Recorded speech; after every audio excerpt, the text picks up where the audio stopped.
Hello, नमस्ते, राधे राधे। आप सभी का मेरे चैनल में बहुत बहुत स्वागत है। मैं हूँ आपकी नई दोस्त बिना। दोस्तों, अगर आपने मेरा पिछला वीडियो देखा है तो फिर वहाँ पे आपने देखा होगा भगवद गीता का चैप्टर नंबर 2 श्लोक नंबर 7। तो आज के वीडियो में है श्लोक नंबर 8। तो श्लोक शुरू करने से पहले हम लोग प्रेयर कर लेते हैं। ओम तत्सत। ओम नमो भगवते वासुदेवाय। ओम श्री गुरुवे नमः। ते है श्लोक नंबर 8। तो श्लोक है, नहि प्रपश्यामि ममापन उद्यात् योच्छोक मुच्छोषणमिन्द्रियाणाम् अवप्य भूमवशपत्नामृद्धं राज्यं सुरनमपि चाधिपत्यम्। जब हम इसके संस्कृत श्लोक को तोड़ के पढ़ते हैं तो इसके मतलब कुछ इस तरह से है। नहीं प्रपश्यामि ममापन उद्यात्, इसका मतलब है मुझे कोई साधन नहीं मिल रहा है कि मैं किस तरह इसे अपने से दूर करूं। क्या दूर करना है वो श्लोक नंबर लाइन नंबर 2 जो है, यत् शोकमुच्छोषणमिन्द्रियाणाम्, मतलब जिस दुख से मेरे सारे इंद्रिय सूख रहे हैं उस दुख को वो अपने आप से दूर नहीं कर पा रहा है। लाइन नंबर 3, अवाप्य भूमव सपत्नमृद्धम, इसका मतलब है अवाप्य, इसका मतलब है सफलता। भूमव सपत्नमृद्धम मतलब इस भूमि में बिना दुश्मनों के सफलता प्राप्त करना। तो लाइन नंबर 3 में ये था कि वो बिना दुश्मनों के सफलता प्राप्त करना। क्या सफलता प्राप्त करना वो हम लोग लाइन नंबर 4 में जानेंगे, जो है राज्यम सुरनमपि चाधिपत्यम, इसका मतलब है राज्यम मतलब राज्य सुख, सुरनमपि मतलब जो देवताएं सुख प्राप्त करते हैं स्वर्गलोक में, वो सुख। चाधिपत्यम और सबसे ऊपर होना मीन्स सुप्रीमेसी।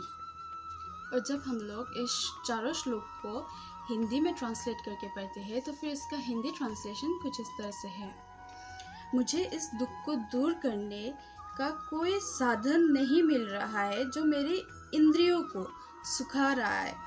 मैं इसे दूर नहीं कर पाऊंगा भले ही मैं पृथ्वी पर समृद्धि बेजोर राज्य जीत लूं, जहाँ स्वर्ग में देवताओं की तरह ही समृद्धि हो। हम लोग इसका इंग्लिश ट्रांसलेशन पढ़ते हैं तो फिर इसका इंग्लिश ट्रांसलेशन कुछ इस तरह से है, I can find no means to drive away this grief which is drawing up my senses.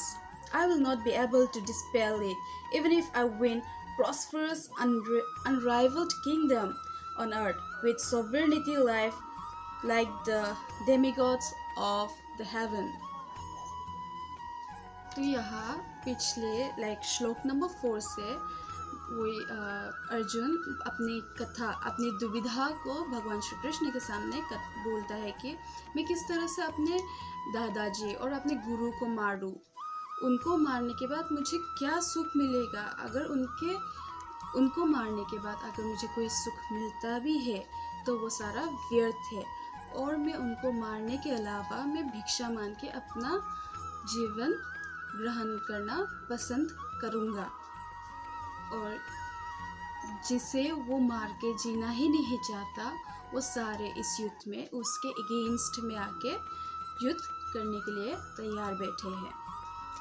यहाँ इस श्लोक में अर्जुन कहता है कि ये युद्ध जीतने के बाद उन्हें ज़मीन मिलेगा, धन्य मिलेगा और नाम मिलेगा, लेकिन ये सब मिलने के बाद जो उसे दुख मिलेगा, जो वो अपनों को मारने के बाद उसे जो दुख मिलेगा, वो किसी भी चीज़ों से उस दुख को वो अपने से दूर नहीं कर पाएगा।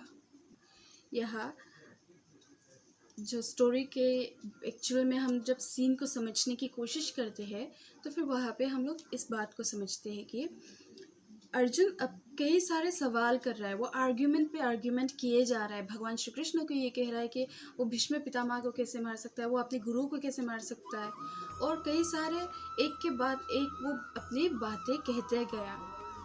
लेकिन एक तरफ से एक्चुअल में जो है वो भगवान श्री कृष्ण से ये कह रहा है कि वो अपनी असल प्रॉब्लम को सॉल्व नहीं कर पा रहा है। जो भगवान श्री कृष्ण के परम भक्त है, जिसने अपनी निद्रा को कंट्रोल किया हुआ था, वो ऐसी जगह पे आके अपने मटेरियलिस्टिक जो लाइफ है उसमें आके वो कंफ्यूज्ड हो गया है। जो व्यक्ति एक बार कृष्ण भक्ति में लीन हो जाते हैं, उसे ये पृथ्वी के, ये मटेरियलिस्टिक वर्ल्ड के सारे सुख दुख, उससे वो ऊपर चला जाता है। कृष्ण भक्ति में अगर कोई एक बार लीन हो जाते हैं तो वो सब चीज़ों से ऊपर चले जाते हैं।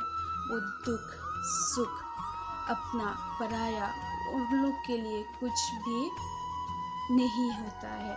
वो सबको एक समान ही देखते हैं। अगर कोई उसके लिए अपना है तो वो सभी को अपना समझते हैं।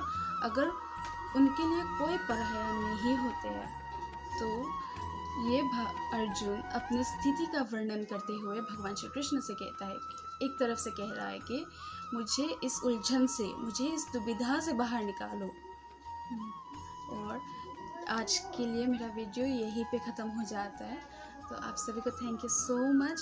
अगर जितने भी गुरुजन हैं उनसे मैं माफ़ी चाहूँगी अगर मेरे संस्कृत के उच्चारण अभी भी अगर क्लियर नहीं आ रहे हैं, क्योंकि इसके पीछे मैं बहुत ज़्यादा इसमें मेहनत लगा रही हूँ, प्रैक्टिस कर रही हूँ कि मैं सारे इसको परफेक्टली इसको प्रेजेंट करूँ।